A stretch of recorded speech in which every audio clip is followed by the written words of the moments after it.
Radio Universidad de Chile presenta Tras las líneas, conversaciones con Manuel Antonio Garretón, Premio Nacional de Ciencias Sociales. Un programa del Departamento de Sociología y Magíster en Ciencias Sociales de la Universidad de Chile. Muy buenas tardes, bienvenidas y bienvenidos a Tras las líneas, el programa semanal del Departamento de Sociología y el programa de Magíster en Ciencias Sociales de la Facultad de Ciencias Sociales en la radio de la Universidad de Chile, todos los martes a las 8. Hoy es nuestro último programa de este ciclo de este año. Hemos completado 42 programas y esperamos reencontrarnos a la vuelta del mes de febrero.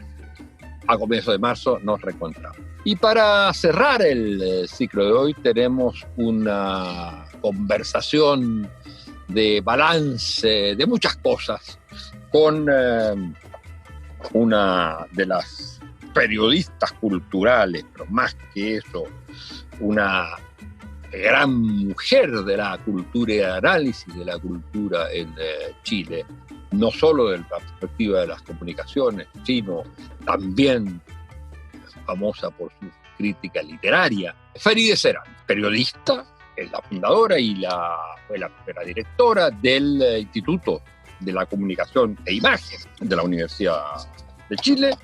Ella ha sido directora de muchas y fundadora de muchas revistas, ha colaborado en muchas prensa, pero es importante señalar su dirección de la revista Pluma y Pincel, de la revista Rocinante, en la cual me tocó participar con ella en el proceso de redacción, y últimamente como vicerrectora de Extensión y Comunicaciones de la Universidad de Chile, cargo que ha tenido en los dos periodos de Vivaldi.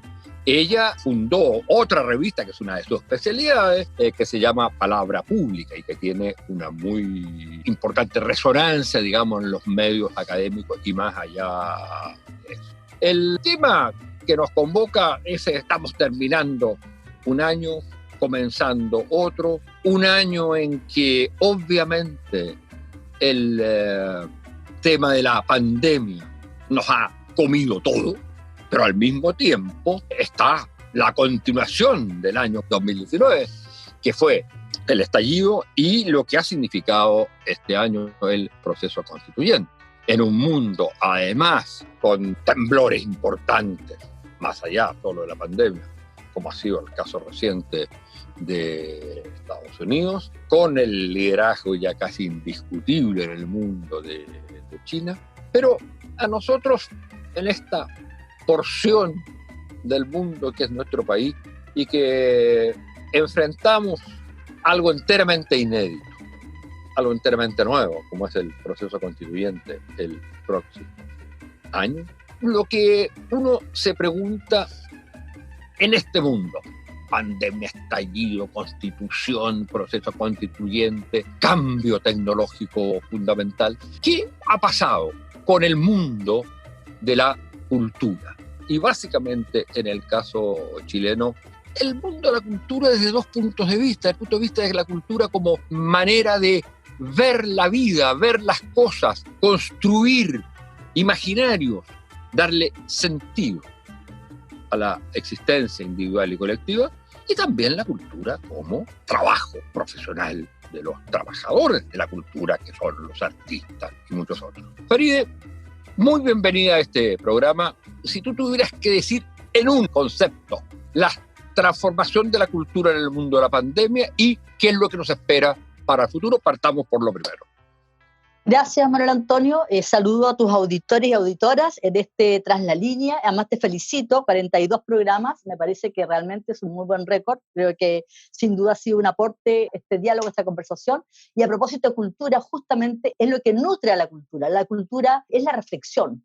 No solamente es la creación, no solamente es la creación artística, también es la reflexión, son las ideas, es el diálogo ciudadano. Y en ese sentido yo diría que hay dos elementos que creo que hay que usar para poder hablar de cuál es el estado de la cultura. La tremenda crisis, yo diría la crisis más grave que hemos vivido en las últimas décadas, no solamente en materia sanitaria, estamos en medio de una pandemia brutal, y estamos teniendo esa conversación cuando justamente los PIC vuelven a subir, cuando nuevamente se vuelven a cerrar ciudades, cuando nuevamente la crisis, no solamente sanitaria, sino también económica, empieza a agobiar a de los distintos sectores de la población. Por una parte eso, y por otra parte, en un año donde estuvieron cerrados los teatros, los cines, gran parte, digamos, de ese espacio público donde la cultura se expresa, ¿no?, a través de sus distintas manifestaciones. Entonces estamos en un momento de crisis y de incertidumbre. Hablar de incertidumbre hoy día ya pasa a ser un lugar común. Estamos cruzados por la incertidumbre, pero de crisis evidentemente, porque en medio de esta, yo diría, esta precariedad que develó la pandemia, ¿no?, la precariedad de un modelo económico donde efectivamente de pronto se dictaban políticas públicas que no atendían a los niveles de hacinamiento o a los niveles de empleo informal. También en el mundo cultural, ¿no?, esa precariedad se vio, la estamos viviendo, la estamos viendo a propósito de una lógica de Ministerio de las Culturas, de más bien de fondos concursables, más que de políticas de fomento permanente y persistente. Creo que esa precariedad se ve también en ese sentido, esa atomización se ve en ese sentido, y estamos viviendo hoy día el llamado de distintos sectores del mundo cultural, desde el teatro, desde el cine, las artes plásticas, desde la literatura, justamente de la necesidad de poder apoyar, sobre todo por las precariedades económicas que los distintos sectores están pasando. Entonces, yo diría que el mundo cultural no está exento de los golpes que esta crisis ha provocado, que esta situación de pandemia y de crisis social, política, sanitaria, etcétera, nos está azotando no solamente a Chile, sino que también yo diría que es uno de los sectores que ha sido más golpeado y donde evidentemente no hay mayores recursos, ni hay políticas, ni públicas, ni de ningún tipo para que efectivamente vayan en su ayuda. Eso en el ámbito de lo cotidiano. En el ámbito de la creación no tengo duda de que se sigue creando. O sea, veo efectivamente, por ejemplo, determinadas iniciativas importantes de grupos autónomos independientes de teatro que siguen intentando montar y a través de Zoom dar sus obras. Veo que en el mundo de la literatura la gente está intentando efectivamente volver a editar, aun cuando las editoriales están también en una crisis brutal, porque en la industria cultural y en la cadena del libro, sin duda con las librerías cerradas, el tema de las editoriales también pasa a ser un elemento bastante crítico. Entonces, yo diría que la cultura no está ausente de esta crisis general y de esta precariedad general que se ha visto en nuestro país a propósito de la pandemia y a propósito de lo que además planteó, develó, puso sobre el tapete el estallido social. Estamos en el peor de los mundos. Sí. Lo que uno dice es que no hay caída total de la actividad cultural porque la gente sigue produciendo. La situación, por supuesto, es una situación desmedrada, pero va a afectar de alguna manera el tipo de reflexión y de creación, para usar las dos dimensiones que tú señalas, lo que ha sido la pandemia en el aspecto de aislamiento de la gente. O sea, ¿cambia o no una producción cultural y un modo de reflexión con un año en que la gente no se vio, o apenas se vio, o se veía con mascarilla, donde el acto cultural, por lo menos en el plano cultural artístico, clásico, es un acto colectivo, donde se encuentran creadores, actores, intermediarios y público? ¿Va a cambiar algo eso? O donde la producción de libros también tiene que disminuye, por lo menos disminuye el hecho de la cantidad de gente que va a comprar y que ve libros, aunque puede haber muchos libros por la vía, ¿no es cierto?, de Internet, todo el mundo sabe eso. Pero ¿va a cambiar algo en la cultura cuando cambian los modos de relación entre la gente? Bueno, creo que es una pregunta bastante interesante porque yo creo que sí va a haber un cambio en materia del pensamiento, de la reflexión, de la creación. O sea, no puede sustraerte, ninguno de nosotros puede sustraerse del impacto, ¿no?, que ha significado la pandemia, y eso evidentemente, si no puedes sustraerte en el ámbito de lo cotidiano, en el ámbito de la creación, va a estar ahí. Tal vez vamos a ver otras formas de expresión. Tal vez, por ejemplo, en un país donde estamos acostumbrados tanto a la cosa exitista, fantástica, de los mundos alegres, fáciles, ¿no?, de este modelo neoliberal, este elemento de dramatismo, de intensidad, de densidad que le pone enfrentarte cotidianamente a la muerte, a la tragedia, a lo que significa el sufrimiento del otro, ¿no?, de los otros, y que se haya develado de alguna manera toda esta sociedad y que la hayamos visto en toda su inmensa precariedad. Evidentemente que eso, para los creadores, para el mundo que reflexiona, para el mundo intelectual, el mundo de la academia, el mundo de la creación, del arte, evidentemente que es un elemento que no pueden sustraerse. O sea, eso es obvio. Va a cambiar. ¿Cuáles van a ser las formas? Veamos. ¿Qué pasó con la creación de la posguerra, ¿no? En Europa? ¿Qué pasó con la creación de los momentos más críticos en nuestro país? Momentos trágicos que se vivieron, por ejemplo, después del 73. O sea, cuando una sociedad es sometida a un nivel de estrés, tanto por una pandemia, una política, este estrés institucional, esta crisis que estamos viviendo, evidentemente que eso tiene un correlato en la manera como tú estás narrando, en la manera que estás imaginando el mundo.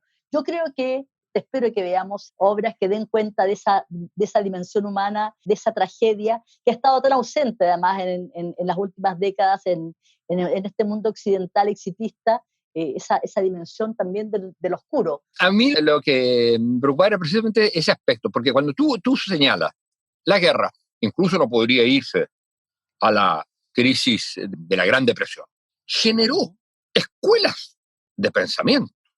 Por supuesto. Hay un teatro sobre la guerra, hay un cine sobre la guerra, hay una novela sobre la guerra. Entonces uno diría, esta época va a ser como fundante de nuevas tendencias, de nuevas corrientes, ya tanto en el plano de la creación como en el plano de la reflexión. ¿Cómo lo ves tú? Porque de alguna manera uno decía, en la guerra, me imagino, la generación decía, bueno, después de la guerra viene la paz, y allá habrá que resolver los problemas que provocaron la guerra.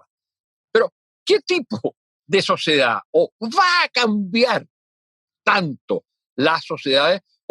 El otro día leía a Lipoyevsky, a quien tú debes ubicar, no es un santo de mi devoción para nada, pero Lipovetsky viene hablando de los 80, de la era del vacío, viene hablando de la incertidumbre de los 80, o sea, claro, no ha variado su repertorio. No, eso sí, pero lo que yo no soy de los que lo va a defender, pero lo que decía, que muchas cosas van a cambiar, como el trabajo, etcétera, cuestiones vocacionales, etcétera, pero que no va a cambiar, por ejemplo, es el consumo y el individualismo de la época actual. Claro, tú dices, la gente no se ha podido ver, la gente está aislada, está con mascarilla, pero también se da en un momento también de eclosión de las redes. O sea, esta pandemia es distinta si no tuviéramos efectivamente toda esta revolución tecnológica que nos permite estar conectados y estar hablando vía Zoom o estar permanentemente en mil diálogos, en mil discusiones. Yo nunca había hablado tanto, nunca había tenido tantas reuniones, nunca había hecho tantas entrevistas ni tantos conversatorios como este año 2020 que acaba de pasar en medio de la pandemia. O sea, con todo el mundo conversando. Hay una necesidad de conversar, de dialogar y también de pensar la crisis. O sea, yo creo que como nunca ha permitido que la gente esté permanentemente sobre la marcha, reflexionando y pensando, y viendo, como en general ha coincidido también esta crisis, esta pandemia, esta crisis sanitaria, cuando hablo que estoy hablando de la crisis sanitaria, ha coincidido con una crisis política, ¿no? En gran parte de los países de América Latina y de fuera, ¿no? Una crisis política fuerte, con el surgimiento de ciertos neofascismos, con ciertas populismo efectivamente, pero con una crisis también del neoliberalismo, a propósito del tipo de sociedad para el mundo de la cultura, para el mundo del pensamiento y la reflexión, lo que se viene a dar es un tema, es una cosa muy interesante. O sea, cuando nosotros hablamos, justamente estoy pensando en todo lo que significaron los 90 y la crítica, la interpelación del mundo de la cultura, del mundo intelectual, hacia el modelo neoliberal, o sea, el tipo de transición que se estaba construyendo en Chile, que era como una cosa bastante aislada, bastante acotada, pero que se daba, sin duda. Hoy día tú ves que eso se ha expandido de una manera impresionante, o sea, ha surgido, ha emergido, ¿no? Claro, con mucha nitidez esta situación que pone, insisto, al descampado un modelo y un tipo de sociedad que hace que la gente, y eso el mundo cultural, el mundo del arte lo percibe perfectamente bien, no solamente lo impugne, también busque un otro camino. Hoy día las palabras el tema del rol del Estado frente a la educación, frente a la salud, sobre todo la salud, tú comprenderás que luego de esto las sociedades no van el tema de la salud pública ya va a ser un tema de primera necesidad. Nadie va a entrar a discutir la necesidad de tener un sistema de salud pública fuerte luego de la pandemia. El tema de la educación, cuando hemos visto lo que va a significar en materia de desnivel en la educación, el daño que se le está haciendo aquí, sobre todo en nuestros países, ¿no? Donde el acceso a Internet no es igualitario, donde hay tremendas brechas a amplios sectores de la población en materia justamente de su formación escolar, va a ser brutal. Y eso tenemos que hacernos cargo. pero yo siento que hay un mundo intelectual, cultural que está mirando y que está reflexionando sobre esto, que no está en el mundo de la fantasía mirando solamente hacia las estrellas, que está muy conectado con lo que está pasando, y creo que esto va a tener efectivamente como correlato, se va a ver en las obras, se va a ver en el teatro, se va a ver en el cine, se va a ver en la literatura. Creo que como nunca hemos estado conectados, no solamente con nuestros sentimientos, con nuestras emociones, con nuestros miedos, ¿no? Con los temores, porque efectivamente la muerte ha estado presente para la gente mayor, sino que para todo el mundo, ¿no? La muerte, la precariedad, el hambre, el desempleo, ha estado muy presente, sino también ha estado presente la necesidad de construir un otro espacio, un otro mundo, un mundo distinto. Creo que lo que se viene es muy interesante y hay que ver de qué forma se aborda, y en ese sentido creo que el arte, la cultura, ¿no? va a responder como ha respondido siempre. Entonces, yo creo que va a emerger, ¿no? Un arte, producto que va a dar cuenta de este momento dramático que estamos viviendo y de este cambio de la sociedad. No, yo creo que eso sí, y eso es precisamente lo que decía cuando se hablaba de novelas, cine, teatro de la guerra, nosotros también uno puede decir que aquí va a haber una cultura post-pandemia y que va a haber reflexiones e imaginarios y propuestas, pero en el mundo de hace unos años hablábamos, ¿no es cierto?, de el mundo del discurso único. O sea, si hay algo que hoy día desapareció es el discurso único. El discurso único, digamos, de lo que era el neoliberalismo, que había una manera solo de construir la sociedad, que era el correcto. Y tenemos múltiples discursos que probablemente van construyendo una especie de como de argamasa o de humus del cual salen los proyectos, los nuevos proyectos. El problema es cómo se transforma eso en acción, porque tiene que haber alguien, y cuando digo alguien no es una persona, es alguienes, que dicen, entonces esto es lo que hay que hacer. Y para hacer eso, lo que se necesita es fundamentalmente poder. Bueno, claro, estamos hablando ya del tipo de sociedad y lo que va a emerger luego de esto, ¿no? Estamos hablando ya de la crisis política e institucional, estamos hablando de una otra cosa. Quiero solamente decir lo siguiente, creo que el arte está acostumbrado, en la creación, el mundo cultural, el mundo del arte, el mundo de la creación está acostumbrado también a la precariedad. O sea, si bien hoy día le golpea con fuerza, pero está acostumbrado a eso. No es un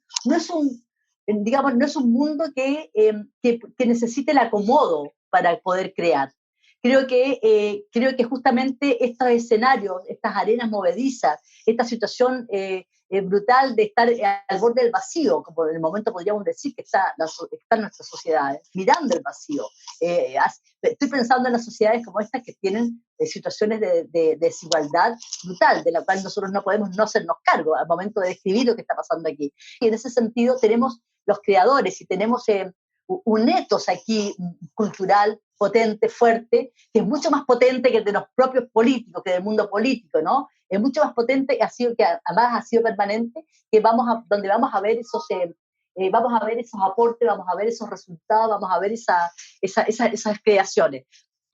No tengo duda de eso, no tendría por qué no ser así. Y creo que más aún, con toda la riqueza que se ha dado aquí en materia de los diálogos, de los cruces, ¿no? De toda esta apertura a la sociedad chilena, donde hemos visto que se han puesto en evidencia otros mundos, y en ese sentido creo que lo que podemos esperar son obras, yo diría, de gran interés que nos van a interpelar. Ahora, lo otro que tú señalas sobre cómo se construye ese otro mundo cuando no hay interlocutores válidos, donde hay una fragmentación brutal, ese es el gran desafío que existe hoy día y donde hace que de pronto yo veo con cierto, por un lado, yo diría muchas expectativas, esta posibilidad, este momento constituyente que estamos viviendo, pero por otro lado veo con mucho temor lo que está pasando, porque la atomización, la fragmentación, hoy día nos está señalando que el escenario puede que no sea tan promisorio y lo que más me preocupa es que tal vez esa demanda ciudadana que vimos en las calles luego del estallido del 2019, tal vez esta fragmentación no le va a dar la respuesta que esta ciudadanía movilizada se merece y espera. Esta relación entre la cultura, no solo como las formas de expresión artística y de creación, sino de la cultura como sedimento de orientaciones, propuestas, imaginarios.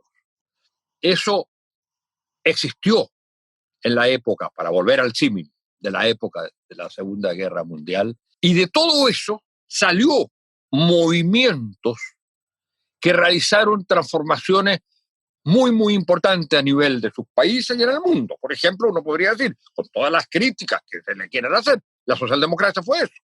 Uh-huh. Y los socialismos en un determinado momento también fueron eso. Uno no ve todavía ese surgimiento de todas estas fuerzas en juego que tú mencionabas: pueblos indígenas, feminismos, mundo artístico y cultural, intelectuales. De todo esto todavía uno no ve la constitución de un movimiento. Estamos aún, yo diría, en la etapa o de constitución o de rechazo a lo que existe, pero cuesta ver lo que era posible pensar, porque precisamente en otra época existieron instituciones. Yo no comparto eso. Yo creo que no son movimientos incipientes. Y tú los has escuchado a lo largo de estas últimas décadas. Y tú mismo has escrito sobre eso. O sea, en nuestro país, si hablamos de Chile, si vivimos a Chile, ¿no? Esto del 2019 y el estallido es algo que nosotros sabemos. No es que surgió de la noche a la mañana, ya lo sabemos y se ha discutido y está claro. Pero el tema de los feminismos, aquí viene, acordémonos de mayo del 2018.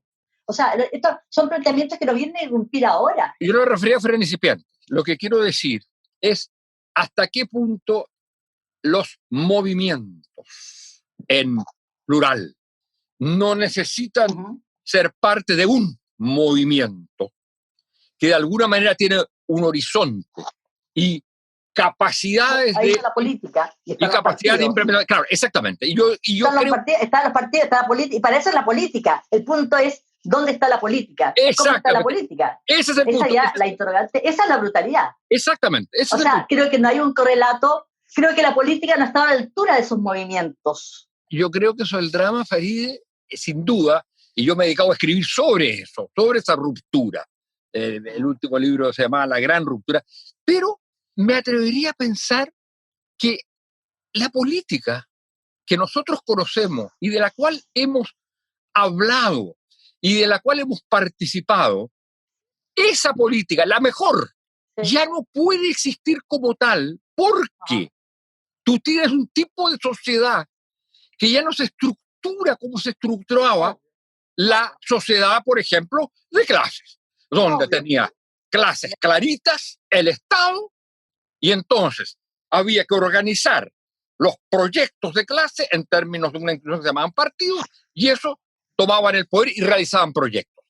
Tienes una sociedad enteramente distinta en ese sentido. El punto es que eso no está. Yo estoy de acuerdo contigo. Digo que es fundamental, debería estar, debería existir. Se requiere de esa política para poder efectivamente articular todo esto que está detrás. Hemos visto en el movimiento estudiantil lo que ha significado. Hemos visto, por ejemplo, cuando sencillamente los partidos desaparecieron del movimiento estudiantil y empezaron las asambleas y empezó una cosa transversal, ¿no? Una otra forma de relacionarse con la política. El movimiento estudiantil no ha dejado nunca de hacer política, solo que lo está haciendo de otra forma, ¿no? Lo está haciendo absolutamente de otra manera. Y eso que nosotros vemos en el movimiento estudiantil también está en otros movimientos sociales. Esa otra forma de hacer política. Lo que pasa es que eso no dialoga, hay un desfase. Y comparto contigo que esa historia va a ser otro cuento, es otra forma de estructura, es una forma menos jerárquica, más horizontal, con otros valores y con otros, además con otros temas, ¿no? Y con otras conversaciones. Yo creo que también hay un desfase de la conversación del mundo político antiguo, como lo conocemos tradicionalmente, ¿no? Y con lo que hoy día emerge en otros lados. Es otra forma de hablar. Y eso eso sin duda, y eso va a tener el problema que hay un momento que la política no es, y vamos a suponer lo mejor, no es la suma, ni siquiera la coordinación de todos los movimientos. Hay un momento estatal. Por supuesto. Y ese momento estatal es, por supuesto, hoy día no sabemos mucho. Lo que sí sabemos es lo que hay que pedirle. Le pedimos que intervenga más, y eso parece fundamental. Pero ¿cómo se va a administrar el Estado? Claro, es una gran Esto, pregunta. ¿cómo la sociedad va a administrar el Estado? Y ahí entra el famoso tema, porque los autogobiernos son relativos. Sí, Hay siempre una instancia mediadora, porque los autogobiernos son para localidades, para grupos, para por sectores, supuesto. pero no para el conjunto de la sociedad. También el tema de cómo se va a estructurar el Estado en un país como el nuestro, donde el Estado fue reducido a su mínima expresión y donde parte, si hay algo que confluye como una voz unánime, ¿no?, en distintos sectores de la sociedad, ha sido justamente la necesidad de que el Estado se haga cargo de temas que son básicos. Creo que hay un punto de partida que lo hace mucho más factible, imaginar cómo se va a estructurar ese nuevo Estado para este nuevo pacto, para esta nueva sociedad. Es más fácil poder pensar cómo va a ser porque está esa demanda, porque esa la ausencia y esa demanda está como mucho más clara. El punto es que entre medio de eso está lo que estamos hablando recién.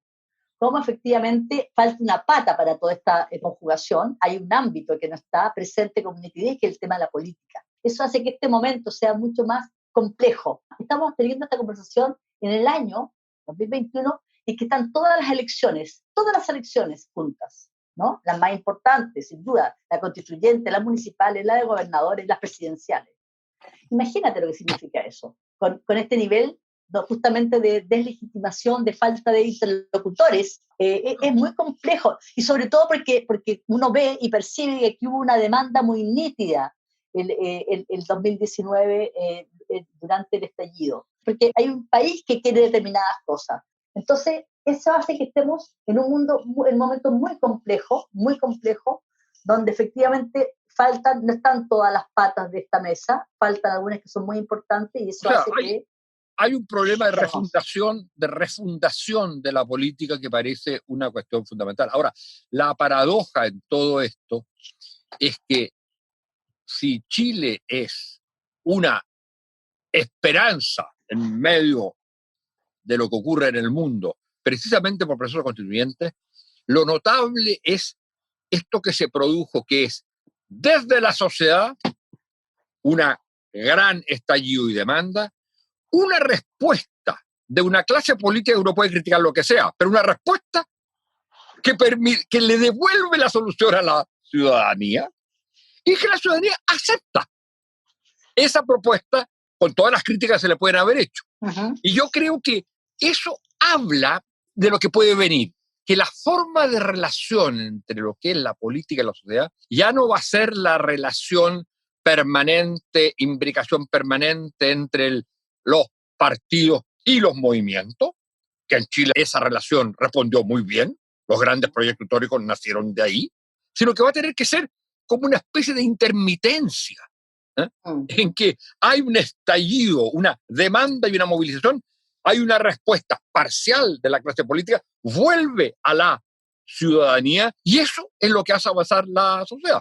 Sí, estoy de acuerdo con eso, pero creo que igual estos son momentos de mucha expectación, como ese proverbio chino que habla de los tiempos interesantes, que uno no sabe si es una maldición o es un buen deseo, ¿no? Vienen los tiempos interesantes, pero sí, igual siento que con todas las esperanzas y las expectativas que tenemos, ¿no?, de este nuevo Chile que se asoma, de pronto yo creo que hay situaciones que son muy complejas que hace que estemos, yo por lo menos, sumamente preocupada, ¿no? O sea, ¿cómo se va a responder a esa demanda? ¿Cómo se va a construir ese nuevo país? Ese pacto de ese nuevo Chile es algo bastante complejo. Bueno, tenemos la suerte además de estar desde la universidad pública, ¿no?, estos debates, estas conversaciones, estas reflexiones, de pensar Chile desde un espacio como puede ser la universidad pública, de libertad, de independencia, justamente pasa a ser clave, y estos espacios como el que tú creas aquí, o el de la Universidad Pública, de la Universidad de Chile, o el de otras universidades, o el de otros espacios de pensamiento, de reflexiones independientes, son los que justamente van configurando un contexto, un marco propicio para ir alimentando no solamente lo que va a ser la reflexión cotidiana, a propósito, homenaje a Giannini, la reflexión cotidiana, sino también lo que significa alimentando lo que va a ser el mundo de la creación, el mundo del arte, ¿no? El mundo de la cultura, que está activo, que está están muy movilizados. Yo creo que esta pandemia, además, aun cuando nos tiene encerrados, a quienes tenemos además, por supuesto, privilegio de estar encerrados, también, te digo, le interpela y te abre, digamos, otros mundos que son propicios para la creación. Bueno, desgraciadamente tenemos que terminar. Yo creo que vamos hacia una sociedad de estertores. Te voy a interrumpir. Entre medio de esos estertores de otro momento político, ¿no? En los años 20 en Chile, hace 100 años, Vicente Huidobro, estábamos hablando de cultura, lanza su famoso manifiesto Balance Patriótico.